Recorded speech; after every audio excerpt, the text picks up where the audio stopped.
আছেন বন্ধুরা, আজকের ব্লগটা শুরু করব হচ্ছে একটা খুবই ইম্পর্টেন্ট একটা লেসন দিয়ে, যেটা হচ্ছে যে ড্রাইভিং। তো ড্রাইভিং আমি আজকে আপনাদেরকে শিখাবো না, বাট বেসিক কিছু জিনিস আপনাদেরকে বলবো। আমেরিকা যারা আসবেন, যারা স্টুডেন্ট হিসেবে আসবেন বা অন্য যে কোনো পারপাজেই আসেন না কেন, এই ড্রাইভিং জিনিসটা জানা কিন্তু খুবই ইম্পর্টেন্ট। এবং এটা কিন্তু সবাই বলে, অন্যান্য ব্লগও দেখবেন অনেকেই বলে যে আপনি যদি ড্রাইভিং না শিখে আমেরিকা আসেন, তাহলে যদি নিউ ইয়র্ক বা শিকাগোর মতো শহরে থাকেন তাহলে খুব একটা সমস্যা নাই। এছাড়া আপনি আমেরিকার যে প্রান্তেই থাকেন না কেন, ড্রাইভিং লাগবে। আমি আমেরিকা 6 বছর প্লাস থাকি, এবং ড্রাইভিং জিনিসটা যদি আমি না জানতাম তাহলে আমার জন্য অনেক সমস্যা হয়ে যেত। এটা জাস্ট আপনাদেরকে আমার অভিজ্ঞতা থেকে বলি। তো আমি আপনাদেরকে জাস্ট কিছু বেসিক শিখাবো। আরেকটা জিনিস হচ্ছে যে বাংলাদেশে যারা অলরেডি আসেন, আমেরিকা আসে প্ল্যান করতেছেন, যাদের অলরেডি ভিসা হয়ে গেছে বা প্ল্যান করতেছেন নেক্সট ফলে আসবেন বা অন্য কোনো ভিসাতে আসবেন, যাই করেন না কেন, আপনারা এখনই শুরু করে। আপনাদের যদি নিজস্ব গাড়ি না থাকে বাংলাদেশে, তাহলে অন্যের গাড়ি দিয়ে বা ড্রাইভিং স্কুলে ভর্তি হয়ে ভালোভাবে ড্রাইভিংটা শিখে নেন। কারণ ড্রাইভিং শিখে নিলে অনেক রকম অপরচুনিটি একদম ওপেন হয়ে যায়। এবং অনেক সময় দেখা যায় যে অনেকগুলো গ্র্যাজুয়েট অ্যাসিস্ট্যান্ট পজিশনও, যদি আপনি মাস্টার্স বা পিএইচডি করতে আসেন, সেগুলো অনেক সময় ড্রাইভিংয়ের উপর ডিপেন্ডেন্ট হয়ে যায়। আপনি যদি ড্রাইভিং না জানেন, তখন ওই পজিশনগুলো আপনি নিতে পারবেন না। এবং অনেক সময় এটাও দেখা যায় যে অনেক সময় অনেক ইন্টার্নি পজিশন, সেগুলোতে ড্রাইভিং দরকার হয়। কারণ আমার পার্সোনাল এক্সপিরিয়েন্স থেকে বলি, যেদিন আমি একটা কোম্পানিতে ইন্টার্নি করতাম, ইঞ্জিনিয়ারিং একটা কোম্পানি, প্রথম দিন জয়নিংয়ের সময় আমার কোম্পানির যে আমার ম্যানেজার, সে আমাকে বলে, do you know how to drive, do you have a driver's license? মানে do you know how to drive out of the question, do you have a driver's license? Yes, I have. Then you have to go to somewhere in Auburn Hills, Michigan, to do something, right? মানে প্রথম অ্যাসাইনমেন্টে ছিল drive করে কোথাও যাওয়া। ওকে, so ড্রাইভিংটা খুব important, এবং আমি America আসার পর এটাই গুরুত্ব দিচ্ছি, ড্রাইভিং। এনিওয়ে, ড্রাইভিং আপনি যখন ধরেন আপনি আমেরিকা আসলেন বা যেটাই হোক না কেন, আপনাকে একটা ড্রাইভিং এক্সাম দিতে হবে। আমি প্রসেসটা পুরোটা বলি আপনাদেরকে জাস্ট সুবিধার জন্য। সো ড্রাইভিং লাইসেন্স পাওয়ার প্রসেস, আপনার যদি বাংলাদেশি ড্রাইভার্স লাইসেন্স থাকে, তাহলে আমেরিকা এসে 6 মাস থেকে 1 বছর পর্যন্ত ড্রাইভ করতে পারবেন উইদাউট এনি লাইসেন্স। এইটা বাংলাদেশের লাইসেন্স সরকারের সাথে আমেরিকা সরকারের একটা ট্রিটি আছে। বাট অনেক সময় এখানকার লোকাল পুলিশ এই জিনিসগুলো জানে না বলে কিন্তু আপনাকে আবার টিকিটও দিয়ে দিতে পারে, সেখানে কিছু নুইসেন্স আছে। বাট এনিওয়ে, আমি যেটা আপনাদেরকে বলতে চাচ্ছি যে ড্রাইভিং, আপনার যদি বাংলাদেশি লাইসেন্স অলরেডি করা থাকে, তাহলে এখানে এসে আপনি ওই লাইসেন্স দিয়ে 1 বছর চালাতে পারবেন। যদি না করা থাকে, তাহলে এখানে লাইসেন্স পাওয়াটা খুবই সহজ। কিছু স্টেট টু স্টেট এটা ভ্যারি করে। বাট ফার্স্ট অফ অল, এখানে এসে আপনাকে ওই ডিএমভি বা বিএমভি, যেটা মানে হচ্ছে ডিপার্টমেন্ট অফ মোটর ভেহিকেল অথবা ব্যুরো অফ মোটর ভেহিকেল, সেখান থেকে আপনাকে একটা পরীক্ষা দিতে হবে। সেখানে গিয়ে আপনাকে একটা পরীক্ষা দিতে হবে। আপনাকে একটু অনলাইনে পড়াশোনা করতে হবে। অনেক জায়গায় অ্যাপও পাওয়া যায়, সেই অ্যাপটা দেখে আপনি একটু পড়াশোনা করতে পারবেন। দেন ওখানে গিয়ে একটা রিটেন পরীক্ষা দিবেন। রিটেন এক্সামটা দেওয়ার পরে আপনাকে একটা লার্নার্স পারমিট দেওয়া হবে। এই লার্নার্স পারমিট নিয়ে আপনি 6 মাস ড্রাইভ করতে পারবেন। এবং লার্নার্স পারমিটের হচ্ছে রুলটা হলো, আপনি একজন ট্রেইনড ড্রাইভার বা লাইসেন্স ড্রাইভারের পাশে থেকে আপনি 70 থেকে 80 ঘন্টা ড্রাইভিং প্র্যাকটিস করবেন। সো লার্নার্স পারমিট নিয়ে আপনি রাস্তায় গাড়ি চালাতে পারবেন, but you have to have someone who has a licence, driver's licence. যদি আপনি লার্নার্স পারমিট থাকেন এবং ড্রাইভার্স লাইসেন্স ওলা কাউকে পাশে না রাখেন, তাহলে আপনাকে পুলিশ ধরবে, আপনাকে টিকিট দেওয়া হবে, আপনার লাইসেন্স কেড়ে নেওয়া হবে, সব রকম সমস্যা হবে। So you have to be very careful. That doesn't mean যে অনেকে এটা করে না। অনেকে করে, this is illegal, I do not promote it. যখনই লার্নার্স পারমিট পাবেন, তখনই আপনাকে একজন লাইসেন্সওয়ালা কাউকে সাথে নিয়ে আপনাকে ড্রাইভ করতে হবে। এখন কোশ্চেনটা হচ্ছে, এটা করতে খরচ কত লাগে? পরীক্ষা দিতে কোনো খরচ লাগে না। Most of the state to state very করে। পরীক্ষা দিতে কোনো খরচ লাগে না, কিন্তু লাইসেন্সটা নিতে $5 থেকে $10, $20, $30, যে কোনো অ্যামাউন্ট লাগতে পারে, ডিপেন্ড করে আপনার লাইসেন্সটা কতদিনের পুরাতন বা কতদিন, মানে এক্সপায়ারেশন ডেট অনুযায়ী, আপনার পারমিটের এক্সপায়ারেশন ডেট অনুযায়ী আপনাকে সেই টাকাটা দিতে হবে। তবে খুবই ইজি, কোনো দালাল ধরা নাই, কোনো ঝামেলা নেই। যাবেন, পরীক্ষা দিবেন, পাস করবেন, আপনাকে লার্নার্স পারমিট দেওয়া হবে। লার্নার্স পারমিটের পরে আপনি যখন মনে করবেন যে আপনার ড্রাইভিংটা পরিপক্ত হয়েছে, তখন আপনি ডিএমভিতে আবার যাবেন, আবার গিয়ে আপনি রোড টেস্ট দিবেন। তখন রোড টেস্টটা আপনাকে একজন এক্সামিনার আপনার পাশে থাকবে, এবং সেই এক্সামিনার আপনাকে রিয়েল রোডে নিয়ে, এবং ওদের ট্র্যাক আছে, সেই ট্র্যাকে নিয়ে আপনাকে বলবে যে এটা করো, ওটা করো, ডানে যাও, বামে যাও। তখন ওই রোড টেস্টে পাস করলে পরে আপনি তখন একটা আসল লাইসেন্স পাবেন, এবং সেটা নিতে $20 থেকে $30 লাগে, খুব বেশি কস্ট না। এবং একবার যখন আপনি ইউএসএ তে লাইসেন্স পেয়ে যাবেন তাহলে সেই লাইসেন্স দিয়ে আপনি অন্য স্টেটেও লাইসেন্সে অ্যাপ্লাই করতে পারবেন, সেগুলো কোনো সমস্যা না। আমি একবারই লাইসেন্সের পরীক্ষা দিয়ে, আমি যেমন ফার্স্টে ওহাইওতে থাকতাম, ওহাইওতে লাইসেন্স নিচ্ছি, সেখান থেকে আমি ইন্ডিয়ানাতে লাইসেন্স ট্রান্সফার করছি, সেখান থেকে আমি এখন আইওয়াতে লাইসেন্স ট্রান্সফার করছি। ইট ডাজন্ট ম্যাটার, এটা খুবই সহজ। তো যাই হোক, আপনাকে যে জিনিসগুলো মেইনলি খেয়াল রাখতে হবে যে আমেরিকায় কিন্তু রাস্তার ডান পাশে মানুষজন গাড়ি চালায়, বাংলাদেশে যেমন বাম পাশে চালায়, আমেরিকা হচ্ছে রাস্তার ডান পাশে। ড্রাইভিংটা ডিফারেন্ট। আমার গাড়িটা যদি এখান থেকে দেখতে পান তাহলে দেখতে পাবেন যে ড্রাইভিং সিটটা কিন্তু বাম পাশে, তার মানে আমরা ডান পাশে চালাই, তাই আমার ড্রাইভিং সিটটা বাম পাশে। আর বাংলাদেশে হচ্ছে ড্রাইভিং সিটটা কিন্তু উল্টা দিকে। তো চলে আসুন, সবসময় আপনাকে খেয়াল রাখতে হবে যে আপনার গাড়ির সবকিছু ঠিক আছে কিনা, এটা আপনার ড্রাইভিং এক্সামের সময় আপনাকে এটা মনে রাখতে হবে। এবং ড্রাইভিং এক্সামের সময় আপনার নিজের গাড়ি নিজেকেই নিয়ে যেতে হবে। সো আইদার আপনি কারো গাড়ি, বন্ধু বান্ধবের গাড়ি নিয়ে যাবেন, অথবা গাড়ি একটা রেন্ট করবেন, অথবা নিজে গাড়ি কিনে নিয়ে যাবেন। আপনার এই যে রিয়ার ভিউ মিরর গুলা, যেটাকে বাংলাদেশে বলে লুকিং গ্লাস, এই রিয়ার ভিউ মিরর গুলো সব ঠিক আছে কিনা এগুলো দেখতে হবে। আপনার লাইট, টার্ন লাইট সব ঠিক মতো জ্বলে কিনা, নিবে কিনা, এগুলো দেখতে হবে। তো আজকে আমি জাস্ট আপনাদেরকে খুব বেসিক একটা ইন্ট্রোডাকশন দিব, বেসিক একটা ইন্ট্রোডাকশন দিব গাড়ি চালানোর উপরে। যদি আপনাদের আরো ইন্টারেস্ট থাকে তখন আমি আরো পরবর্তীতে কিছু টিউটোরিয়াল বানাবো। বাট আমি কোনো লাইসেন্স ড্রাইভার ট্রেনার না, সো মানে take my advice and lessons with a grain of salt, of course.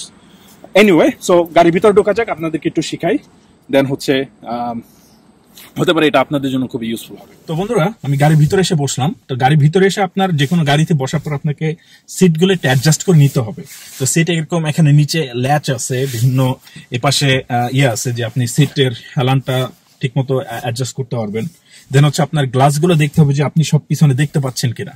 দেন হচ্ছে এই যে এই মিররটা দিয়ে আপনি পিছনে দেখতে পাচ্ছেন কিনা, এই সব কিছু আপনাকে সাইড ভিউ মিরর বা রিয়ার ভিউ মিরর এগুলো নাম আছে, যেমন ওগুলো হচ্ছে সাইড ভিউ মিরর, আমি একটু আগে রিয়ার ভিউ মিরর বলছি। দেন ওই গ্লাসটার নাম হচ্ছে সাইড ভিউ মিরর। হ্যাঁ, এটা হচ্ছে সাইড ভিউ মিরর, এটা হচ্ছে রিয়ার ভিউ মিরর। এগুলো কিন্তু আপনাকে, যদি আপনার ব্লাইন্ড স্পট মিরর থাকে সেটাও আপনি চেক করে নেবেন। দেন হচ্ছে সিট বেল্ট। সিট বেল্ট হচ্ছে আমেরিকান মাস্ট। বাংলাদেশে তো মানুষজন এই যে সিট বেল্ট পিছন দিয়ে বাঁধে আর কি, হ্যাঁ, কিন্তু আমেরিকা হচ্ছে সিট বেল্টটা হলো মাস্ট। এইটা যদি আপনার না থাকে, যে কোনো অ্যাক্সিডেন্টে আপনি কোন রকম মানে বহুত রকম মানে মাথাটা তো ফেটে যেতে পারে। সিট বেল্ট এখানে মাস্ট। সিট বেল্ট ঠিক মতো রেডি রাখতে হবে। এন্ড দেন আপনাকে কিছু পরিচিতি দেই, যেমন গাড়ির দুই পাশে দুরকম থাকে, এই যে স্টিক টাইপের। তো এগুলা দিয়ে বিভিন্ন কাজ করা, যেমন এটা দিয়ে হচ্ছে আপনার ওয়াইপার, উইন্ডশিল্ড ওয়াইপারটা অন অফ করে। এন্ড দেন হচ্ছে আপনি চাইলে মিস্ট অন অফ করতে পারেন। সো এটা জাস্ট হচ্ছে বৃষ্টি টিষ্টি হলে বা আপনার যদি গ্লাসটা ক্লিন করতে হয় তখন। এবং এই পাশে আপনাদেরকে একটু দেখাই, এই পাশটাতে আরেকটা স্টিক আছে, যেটা দিয়ে আপনি হচ্ছে টার্ন সিগন্যালটা অন করবেন। হ্যাঁ, ডান পাশে বা বাম পাশে যদি টার্ন সিগন্যাল থাকে, দেন হচ্ছে আপনি লাইটটা অন অফ করতে পারেন এখান থেকে, রাইট? এনিওয়ে, সো এইটা যেমন থাকলো। এন্ড দেন হচ্ছে আপনার হচ্ছে এই যে আপনার যদি গাড়ির চাবি থাকে, যদি আপনার গাড়ির চাবিটা অন হয়, এখন অনেক জায়গায় কি ফব দিয়ে গাড়ির চাবি অন করা যায়, তাহলে আপনাকে দেখতে হবে যে এইখানে 3 রকম আছে, যে এখানে এসসিসি আছে, হ্যাঁ, দেন হচ্ছে অন, তারপর হচ্ছে স্টার্ট। ওকে, সো আপনি হচ্ছে অনে গেলে হচ্ছে আপনার গাড়ির ইলেকট্রনিক্স অন হবে। এন্ড যখন আপনি স্টার্ট করবেন, ব্রেকে চাপ দিবেন, ব্রেকে চাপ দিয়ে খুব হালকা করে দিয়ে ছেড়ে দিবেন, তখন আপনার স্টিয়ারিংটা আবার ইজি হয়ে যাবে গাড়ি যখন অন হয়ে যাবে। দেন যদি রাত নেমে আসে তাহলে আপনি হেডলাইট অন করে দিবেন। অনেক জায়গায়, অনেক গাড়িতে অটোমেটিক হেডলাইট অন হয়, বাট এটা নিজের প্র্যাকটিসে থাকা ভালো যে কোথায় হেডলাইটটা আছে, রাইট? দেন হচ্ছে পিছনে তাকায় নিবেন যে গাড়ি কোনো আছে কিনা বা নাই। তাদেরকে আমি খুব বেসিক ট্রেনিং দিব। তার আগে আপনাদেরকে দেখাই, এইখানে একটু দেখাও, ফোকাস করো, যে এইখানে গিয়ার বক্স আছে গাড়ির। হ্যাঁ, তো এইটা হচ্ছে অটোমেটিক গাড়ি। সো অটোমেটিক গাড়ির ট্রেডিশনাল যে গিয়ার বক্স সেটা থাকে না। এইখানে হচ্ছে আপনার ওদের যে সেট গিয়ার গুলো থাকে, অটোমেটিক গিয়ার বক্স যেটা, যেমন এখানে পার্কিং আছে, রিভার্স, নিউট্রাল, তারপর হচ্ছে D3 to লো, রাইট? এবং এইগুলো আবার এখানেও দেখা যায়, এই কন্ডিশন গুলো এখানেও দেখা যায়। তো আপনি যদি গাড়ি পিছনে নিতে চান তাহলে হচ্ছে আরে যেতে হবে। যদি নিউট্রাল, এটা হচ্ছে জাস্ট ব্রেকিং এর পারপাজে বা হ্যান্ড ব্রেকিং এর জন্য ইউজ করা হয়, অথবা অন্যান্য পারপাজ আছে, বা ড্রাইভিং এ এটার খুব একটা পারপাজ নাই। দেন হচ্ছে আপনার যদি ডিতে নিতে চান ড্রাইভ করতে হলে তাহলে ডিতে নিতে হবে। অ্যান্ড দেন 3 হচ্ছে থার্ড গিয়ারে রাখা, 2 হচ্ছে সেকেন্ড গিয়ার গাড়ি চালানো, এবং এল হচ্ছে লো গিয়ারে গাড়ি চালানো আর কি।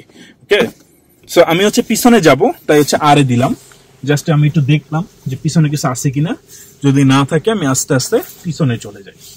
তারপর আমি আপনাদেরকে জাস্ট ছোট্ট একটা লেসন দিব যে আসলে কিভাবে সামনে বা বামে বা ডানে এগুলো আপনারা শুরুতে প্র্যাকটিস করবেন। তো এখানে একটা জিনিস আপনাদেরকে দেখাই নাই, বাট এই অটোমেটিক গাড়িতে হচ্ছে 2টা প্যাডেল থাকে। হ্যাঁ, পায়ের এখানে 2টা প্যাডেল থাকে। আমি এখানে দেখানো যাবে কিনা জানি না, আমি এমনিতে একটা পিকচার দিয়ে দিব। তো 2টা প্যাডেলের আপনার বাম পাশে যেটা থাকে, হ্যাঁ, সেটা হচ্ছে ব্রেক প্যাডেল, আর ডান পাশে যেটা থাকে এটাকে বলা হয় গ্যাস প্যাডেল বা অ্যাক্সিলারেটর। তো ব্রেক প্যাডেল দিয়ে ব্রেক দিতে হয়, আর গ্যাস প্যাডেল দিয়ে আপনি চালাবেন, বেসিক্যালি এটাই মেইন। আর হচ্ছে ব্রেক প্যাডেল হচ্ছে এখানে ক্লাচ হিসেবে কাজ করে। তো ম্যানুয়াল গাড়িতে ক্লাচ আছে, অটোমেটিক গাড়িতে ক্লাচ নাই। তো ব্রেক প্যাডেলটা দিয়ে আপনার ক্লাচটা কাজ করতে হয়, কারণ ক্লাচ প্রেস করে আপনাকে গিয়ারটা চেঞ্জ করতে হবে। পার্কিং থেকে আপনি যদি রিভার্সে যান বা ড্রাইভে যান তখন আপনাকে এই ক্লাচটা প্রেস করে দিতে হবে। আপনি যদি ক্লাচ প্রেস না করেন, যেমন আমি এখন ক্লাচ প্রেস করি নাই, এটা কিন্তু মুভ করতেছে না। ওকে, ক্লাচ প্রেস করলে দেন হচ্ছে এটা মুভ করে। ওকে, তো মুভ করলো। এখন আমি হচ্ছে বামে যাব। তো যারা প্রথম প্রথম ড্রাইভিং করা শিখবেন তাদের প্রতি আমার উপদেশ যে তারা একেবারে শুরুতেই সবকিছু করার চেষ্টা করবেন না। হ্যাঁ, তারা আস্তে আস্তে বামে ডানে যাওয়া শিখবেন, তারপর রিভার্স করা শিখবেন। ওকে, এই স্টিয়ারিং এর সাথে আপনার সম্পর্কটা বিল্ড আপ করবেন। এটা ড্রাইভিং অটোমেটিক গাড়ি চালানো খুবই ইজি, বাট অনেক সাবধান থাকতে হয়। একটা জিনিস মনে রাখতে হয় যে আমেরিকা অনেকে ড্রাইভিং লাইসেন্স থাকে, আবার অনেক আনলাইসেন্স ড্রাইভারও যেমন ড্রাইভ করে, অনেক আনইনসিওর ড্রাইভারও কিন্তু ড্রাইভ করে। তখন আপনি যদি একটা অ্যাক্সিডেন্টে পড়ে যান, সবসময় যে ইন্স্যুরেন্স আপনাকে কাভারেজ দিবে এমন কোনো কথা নাই। সো আপনাকে এই জিনিসটা মাথায় রাখতে হবে যে সবাই ড্রাইভ করতে পারে না। হ্যাঁ, আমার ওস্তাদ আমাকে একটা কথা বলতেছিল যে রাস্তায় সবাই গরু ছাগল, তুমি একলাই ড্রাইভার। ওকে, তো এইটা আমি আপনাকে বলবো যে রাস্তায় যা আছে তাদের উপর আপনি নির্ভর করে ড্রাইভ করবেন না, আপনি নিজে একটা বেস্ট দেওয়ার চেষ্টা করবেন। তো স্টিয়ারিং এ আমি আরেকটা কথা বলি, এই মডার্ন যে স্টিয়ারিং গুলো আছে এই স্টিয়ারিং গুলা আড়াই প্যাচ যায় আর কি। বাংলা ভাষায় আমরা গাড়ি যারা আসলে ট্রেনিং নিয়েছে তারা জানে যে আড়াই প্যাচ কাটে। হ্যাঁ, ফুল কাটা মানে হচ্ছে এই পুরো আড়াই প্যাচটা কাটা। আমি দেখ এক একটা দিকে আড়াই প্যাচ কাটে, এই 1 প্যাচ 2 প্যাচ দেন হচ্ছে আড়াই প্যাচ। ওকে, তো এই হচ্ছে টোটাল আড়াই প্যাচ কাটবে। যদি আমি আড়াই প্যাচ কাটি তাহলে গাড়ি একদম পুরো ঘুরে যাবে। দেখেন গাড়ি পুরো ঘুরতেছে। হ্যাঁ, গাড়ি হচ্ছে পুরো ঘুরবে। হ্যাঁ, ওকে, তো আমি আপনাদেরকে প্রথম যেটা শিখাবো সেটা হচ্ছে যে বামে আর ডানে যাওয়া। তো প্রথমে যারা গাড়ি চালানো শিখবেন তাদের জন্য উপদেশ হচ্ছে আপনারা কখনোই এক্সেলারেটরে চাপ দিবেন না, জাস্ট ব্রেকে চাপ দিয়ে গাড়ি চালাবেন। ওকে, যেমন আমি এখন ব্রেকে চাপ দিয়ে গাড়ি চালাচ্ছি। তো আমি এখন হচ্ছে বামে যাব। তো বামে যাওয়ার জন্য জাস্ট যেটা করবেন, এবং হাত আপনি যখন ড্রাইভিং শিখবেন প্রথমে 2 হাত এরকম এইভাবে দিয়ে রাখতে হবে।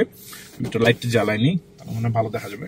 তো যখন যাবেন এই যে এরকম দেখেন, আমি পুরো আড়াই প্যাচ ঘুরাইলাম না, ঘুরায় আমি আবার যখন আসলো তখন ছেড়ে দিলাম।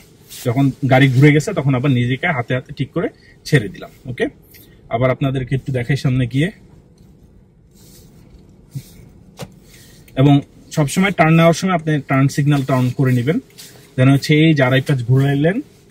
ওকে, যখন আপনি প্রথম চালানো শিখবেন ব্রেকে পা দিয়ে রাখবেন অলওয়েজ। যেই ঘুরে গেল গাড়ি তখনই আপনি ব্যাক করে ফেলবেন। আপনি যদি ব্যাক না করেন তাহলে গাড়ি ঘুরতেই থাকবে। ওকে, সো নতুন ড্রাইভারদের এই একটা সমস্যা হয়। এই যে কারণ এই যে আমি পুরাটা ঘুরাইলাম আড়াই প্যাচ ঘুরলে আর স্টিয়ারিং ঘুরবে না, তারপরে আবার সোজা করে ফেলতে হবে। ওকে, তো আমি আসলে যেভাবে দেখাচ্ছি এভাবে আপনারা চালাতে পারবেন না, আমি এটা এক হাতে দেখাচ্ছি। আমি আবার আপনাদের জন্য দেখাই এই যে এইভাবে। ওকে, এই যে এইভাবে করলাম, দেন এইভাবে। এই যে আপনাদের গাড়ি চালানোর স্টাইলটা হবে যে এইভাবে, মানে সবসময় আপনারা এই গাড়ি এভাবে না হলে হচ্ছে এইভাবে স্টিয়ারিং ঘুরাবেন। আমি এদিকে একটু ঘুরাইলাম। এই তো আপনারা একটা জিনিস বলি যে টার্ন সিগন্যাল যখন অন করবেন এন্ড দেন যখন গাড়ি ঘুরানো শুরু করবেন, গাড়ি তো ঘুরলো, যখন গাড়িটা পুরোপুরি ঘুরে যাবে তখনই টার্ন সিগন্যাল অফ হয়ে যাবে। এর মাধ্যমে আপনারা বুঝতে পারবেন যে গাড়ি ঘুরে গেছে। আপনাদের কোশ্চেন থাকতে পারে যে গাড়ি কিভাবে ঘুরলো, এত বুঝলাম না। তো আমি অনেকেই গাড়ি চালানো শিখাইছি, অনেকে যেটা করে যে গাড়ি চালানোর সময় ঘুরাইতে থাকে, তো ঘুরাইতেই থাকে, হ্যাঁ, তখন আর তারা আবার ব্যাক করে না, তো গাড়ি আর সোজা আসে না, খালি গাড়ি ঘুরে যায়। তো এই যে গাড়ির টার্ন সিগন্যাল যখন অফ হয়ে গেল তখন গাড়ি ঘোড়া থেমে গেল। ওকে, তো এরকম আর কি। এবং আপনারা এই স্টেজে যখন নতুন নতুন গাড়ি চালানো শিখবেন, কখনোই ব্রেক ছাড়া ওই অ্যাক্সিলারেটরে পাও দিবেন না, ভুলেও না। যদি দেন তো আপনাদের সমস্যা যেটা হবে যে আপনাদের যে অ্যাডজাস্টমেন্টটা না আসার কারণে আপনি কিন্তু অনেক জোরে চাপ দিবেন, দেন পরে হচ্ছে গাড়ি দৌড় দিবে আর কি, তখন ওটা হ্যান্ডেল করার মতো আপনার অ্যাডজাস্টমেন্ট আসবে না। এটা গাড়ি চালানোর বেশ কয়েকটা মানে আছে, যে ব্যাপারগুলো আছে, যেটা হচ্ছে আপনার গাড়ির সাথে আপনার রিলেশনটা বিল্ড আপ করা। যে রিলেশনটা হচ্ছে আপনার স্টিয়ারিং এর সাথে আপনার রিলেশন, আপনি যখন স্টিয়ারিংটা ঘুরাবেন সেই অনুযায়ী গাড়ি কতটুকু ঘুরতেছে সেইটা বুঝা, হ্যাঁ, সেটা যখন আপনি বুঝতে পারবেন সেটা এক। আর 2 নম্বর হচ্ছে আপনি ব্রেকে কতটুকু চাপ দিলে গাড়ি কখন গিয়ে থামবে এইটা বুঝাই, হচ্ছে রিয়াকশনটা অ্যানালাইসিস করা বা বুঝতে পারাটা। আর হচ্ছে আপনার গ্যাস প্যাডেলে কতটুকু চাপ দিলে কতটুকু যাচ্ছে এই জিনিসটা বুঝতে পারা। এটা হচ্ছে প্রত্যেকটা গাড়ি এবং ড্রাইভারের সাথে ডিফারেন্ট। কিছু কিছু গ্যাস প্যাডেল এত সেন্সিটিভ যে একটু চাপ দিলে অনেক দূর চলে যায়, আর কিছু কিছু গ্যাস প্যাডেল অনেক দাবায় চাপ দিবেন, যাচ্ছেই না। হ্যাঁ, তো এইটা হচ্ছে গাড়িতে উঠা মাত্রই আপনি একটু চালালে বুঝবেন যে আপনার মধ্যে একটা সেন্স ক্রিয়েট হবে যে ও হ্যাঁ, এই গাড়িটা এরকম, ওই গাড়িটা সেরকম। ওকে, সো এইটা যদি আপনি বুঝতে পারেন তখন আপনি একজন পাকা ড্রাইভার হবেন। সো এই ড্রাইভারের একটা ব্যাপার আছে যে আপনার গাড়ির সাথে যে গাড়িটা চালাবেন সেই গাড়ির সাথে আপনার সম্পর্কটা বিল্ড আপ করা। আরেকটা জিনিস হচ্ছে গাড়ির অ্যালাইনমেন্ট ঠিক রাখা। যদি গাড়ির অ্যালাইনমেন্ট ঠিক না থাকে তাহলে আপনি সোজা মানে অ্যালাইনমেন্ট ঠিক থাকলে গাড়ি হচ্ছে স্টিয়ারিং যদি সোজা রাখেন তো গাড়ি সোজা যাবে, এটা হচ্ছে অ্যালাইনমেন্ট ঠিক থাকা। কিন্তু অনেক সময় রাস্তার অ্যালাইনমেন্টও ঠিক থাকে না, রাস্তা উঁচা নিচা থাকে, তখন আপনাকে এই স্টিয়ারিং ধরে গাড়িটাকে সোজা রাখতে হবে। আর 2 নম্বর হচ্ছে গাড়ির অ্যালাইনমেন্ট যদি ঠিক না থাকে তাহলে আপনি সোজা স্টিয়ারিং ধরে রাখবেন কিন্তু গাড়ি যাবে এদিকে। এটা হচ্ছে টেরা, যেমন মানুষ হয় না, চোখ যেমন টেরা হলে পাকায় সোজা কিন্তু দেখে অন্যদিকে।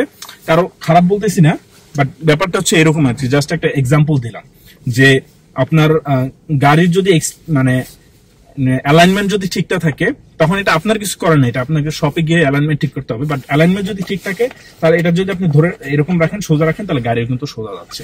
ওকে, সো বেসিক্যালি এইটুকুই। আপনারা যখন ফার্স্টে চালানো শুরু করবেন তখন জাস্ট এইটুকু প্র্যাকটিস করবেন যে গাড়ি কতটুকু ঘুরাইলে কতটুকু যায়। ওকে, এইটুকুই। এর মধ্যে কোনো অঙ্ক নাই, হিসাব নাই। আপনারা যদি বইটি পড়েন তাহলে ওরা বলবে যে 90 ডিগ্রি ঘুরাইলে এই হবে, 90 ডিগ্রি, 270 ডিগ্রি, 360 ডিগ্রি। এখন আপনি অঙ্ক ত্রিকোণমিতি করা শুরু করবেন, এসব কিছু নাই। হ্যাঁ, অঙ্ক করার কিছু নয়, গণিত করার কিছু নয়, এর মধ্যে বীজগণিত পাটিগণিত করার কিছু নাই। এটা জাস্ট ইনটিউশন। যদি তাই হইতো তাহলে বাংলাদেশে এত লোকজন ড্রাইভার করে খাইতে পারতো না। হ্যাঁ, এটা জাস্ট আপনার common sense, intuition build up করা যে গাড়ি স্টিয়ারিং কটটুক ঘুরাইলে কটটুকু যায়, কখন ব্রেক দিতে পারবেন, কখন এক্সিলারেটর চাপ দিতে পারবেন। ওকে, তো এই তো আপনাদেরকে জাস্ট একটুখানি দেখালাম যে গাড়ি ঘুরানো বা ইয়া। আর হচ্ছে এখন আমি আপনাদেরকে জাস্ট একটা জায়গা পার্ক করে দেখাবো।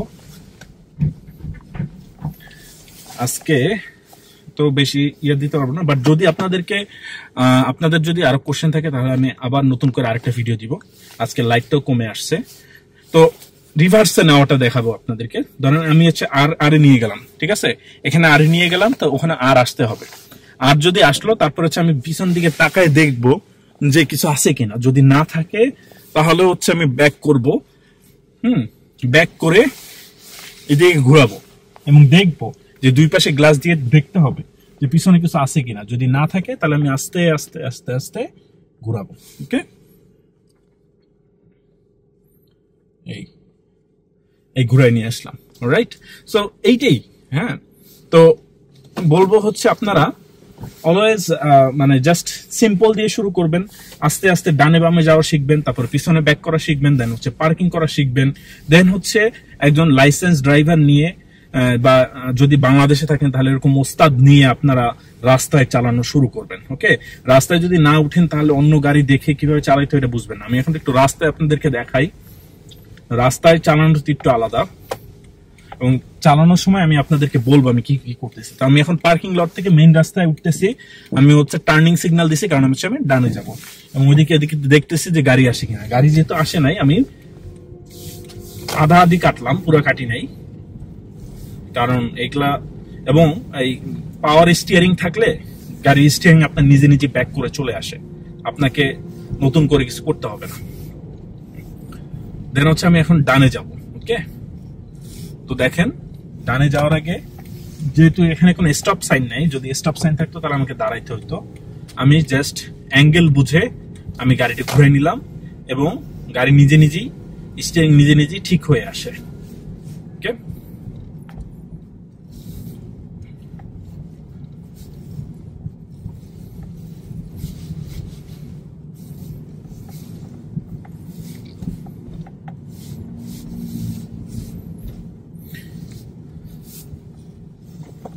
দেন হচ্ছে আমি সামনে গিয়ে একটা জায়গায় পার্ক করবো, আপনাদেরকে দেখাবো আর কি। এবং এগুলো খুবই সিম্পল আসলে, আমার কাছে হয়তো সিম্পল লাগবে, আপনার কাছে হয়তো কঠিন লাগতে পারে। কারণ আমি এখানে ডানে ঢুকবো, তো ডানে এরকম করে পুরোপুরি ঢুকে গেলাম। হ্যাঁ, তো নিজে নিজেই গাড়ি আবার ঠিক হয়ে আসবে। সাধারণত পাওয়ার স্টিয়ারিং থাকলে গাড়ি নিজে নিজে স্টিয়ারিং কারেক্ট করে আর কি। তো এই কারেকশন যদি আবার ঠিক না হয় তাহলে ওটা আপনাকে খেয়াল রাখতে হবে যে গাড়ি ঠিক মতো কারেক্ট করতেছে কিনা। তো দেখেন এখানে একটা পার্কিং স্পট আছে। ওকে, আমি এই পার্কিং স্পটে ঢুকাবো। হ্যাঁ, জাস্ট এই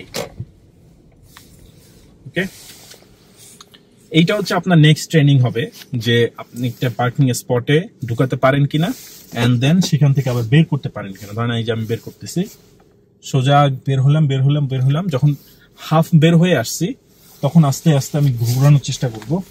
হ্যাঁ, ঘুরানোর চেষ্টা করব। যদি এই পাশে গাড়ি থাকে তাহলে হিসাবটা ভিন্ন। ওকে, যদি গাড়ি না থাকে তখন হিসাবটা সহজ। তো আপনি এত বলতে পারেন ভাই আপনি তো সহজ একটা পার্কিং দেখাইছেন, কঠিন করে দেখান। কারণ কঠিন এখানে তো নাই, মনে হয় এই দুই গাড়ির মাঝখানে একটা জায়গা আছে, এখানে আপনাদেরকে একটু পার্কিং করে দেখাইতে পারি, তাহলে বুঝবেন যে আসলে হ্যাঁ দুই গাড়ির মাঝখানে কেমন পার্কিং করে। এই যে এই দুইটা গাড়ির মাঝখানে একটা পার্কিং স্পট আছে, দেখা যাচ্ছে? যেহেতু দেখা যাচ্ছে তাহলে এই যে দেখেন আমি গাড়ির নাকটা একটু এদিকে ঘুরায় আমি ঢুকাই দিলাম। তো আপনার ইনিশিয়ালি মনে হইতে পারে এই যে লাগাই দিলাম গাড়িতে, না, গাড়িতে এত সহজে লাগানো যায় না। এই যে যেমন ঢুকাইলাম, এই যে গাড়ি পার্ক হয়ে গেল। ওকে, গাড়ি পার্ক হয়ে গেল। এখন আমাকে যেটা করতে হবে, আবার যদি আমি বের হয়ে আসতে চাই তাহলে হচ্ছে আমাকে দুই পিছনে দেখতে হবে যে সব ঠিক আছে কিনা, পিছন থেকে কোনো গাড়ি আসতেছে কিনা। দেন হচ্ছে আমি দেখলাম গাড়ি আসতেছে না, আমি পিছনে সোজা বের হচ্ছি এন্ড দেন হচ্ছে আমি ঘুরানো শুরু করবো। ওকে, আস্তে আস্তে ঘুরানো, আস্তে আস্তে, খুবই আস্তে। এবং আমি কিন্তু ব্রেকে চাপ দিয়ে ঘুরাচ্ছি, আমি এক্সেলারেটরে চাপই দিইনি। এখন আমি গিয়ারটা চেঞ্জ করলাম এন্ড হালকা এক্সেলারেটরে চাপ দিলাম এন্ড ঘুরাই ফেললাম। এই জিনিসগুলো আপনারা বারবার দেখেন আমি কি করি, বারবার দেখেন, তাহলে হচ্ছে একটা ইনটিউশন ডেভেলপ হবে। তারপরে এবং এগুলো দেখে আপনি জীবনে গাড়ি চালানো শিখতে পারবেন, আপনাকে গাড়িতে গিয়েই গাড়ি চালানো শিখতে হবে। বাট আমি যেহেতু এগুলো বলতেছি, এগুলো হয়তো আপনার একটা ইনটিউশন বা ডেভেলপ করবে আর কি। জাস্ট এই যে এখন আমি একটু গাড়িটা ঘুরাচ্ছি, আপনারা দেখেন। আচ্ছা, ডানে বামে তাকাইলাম এন্ড হচ্ছে আমি ডানে চলে গেলাম, ফুল কাটলাম, ফুল কেটে ডানে চলে গেলাম এন্ড দেন হচ্ছে গাড়ি কিন্তু ওই স্টিয়ারিং নিজে নিজে কারেক্ট করে। যদি ঠিক মতো কারেক্ট না করে তখন ওটা আমাকে একটু অ্যাডজাস্ট করতে হয়। ওকে, এই যে এখন আমাকে একটু স্পিডটা বাড়ায় অ্যাক্সিলারেটর দিয়ে চালাইতে হচ্ছে। এই যে আমি এখন টার্ন নিব, গাড়ি টার্ন নিলে যদি টার্ন কমপ্লিট হয়ে যায় তো টার্ন সিগন্যাল নিজে নিজে অফ হয়ে যায়।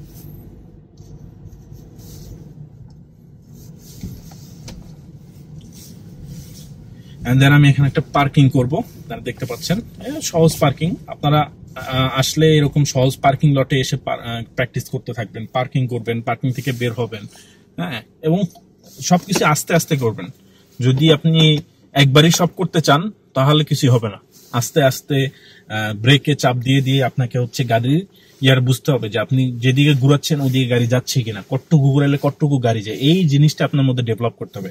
এরকম যদি আস্তে আস্তে চালানোটা শিখে যান, মানে কতটুকু ঘুরাইলে কতটুকু ঘুরতেছে, হ্যাঁ আপনার স্টিয়ারিং কতটুকু ঘুরাইলে গাড়ি কতটুকু ঘুরতেছে, এইটুকু যখন আপনি শিখে যাবেন, এন্ড দেন কিভাবে ব্রেক চাপ দিলে কখন গিয়ে থামে, এইটুকু যখন আপনি শিখবেন তাহলে আপনার গাড়ি চালানো 90% কমপ্লিট হয়ে যাবে। এরপরে আরো ব্যাপার থাকে, সিগন্যাল মানা, হ্যাঁ, স্টপ দেখলে কতক্ষণ থামতে হবে, তারপর হচ্ছে ইল্ড সিগন্যাল, এগুলো হচ্ছে অন্যান্য রুলস এন্ড রেগুলেশন। কিন্তু গাড়িটা আপনাকে এইভাবে চালানো শিখতে হবে। আপনি যদি গাড়ি চালানো না জানেন, আপনি যদি রুল সারা দুনিয়া মুখস্থ করেন, তাহলে আবার লাভ নাই। সো এই জিনিসটা আপনাদের মাথায় রাখতে হবে। আরেকটা জিনিস মাথায় রাখতে হবে যে আপনার গ্যাস ঠিক আছে কিনা। হ্যাঁ, গ্যাস লেভেল, গ্যাস বলতে আমরা গ্যাসোলিন বলি বা পেট্রোল বাংলাদেশি ভাষায়, এটা আপনার এনাফ আছে কিনা। আরো বিভিন্ন চেক আছে, আপনার গাড়ি গরম হয়েছে নাকি। হ্যাঁ, গরম যদি না হয় তাহলে হচ্ছে আপনি গাড়ি নিয়ে বের হইলে সমস্যা একটা। দেন হচ্ছে আপনার অয়েল লেভেলটা ঠিক আছে কিনা। এগুলো আরো ব্যাপার স্যাপার আছে, অনেকে এগুলো মানে ভিডিও টিডিও বানায়, যদি আপনাদের দরকার হয় তো বানাবো। আপনারা জানাবেন আসলে ভিডিওটা কেমন হলো।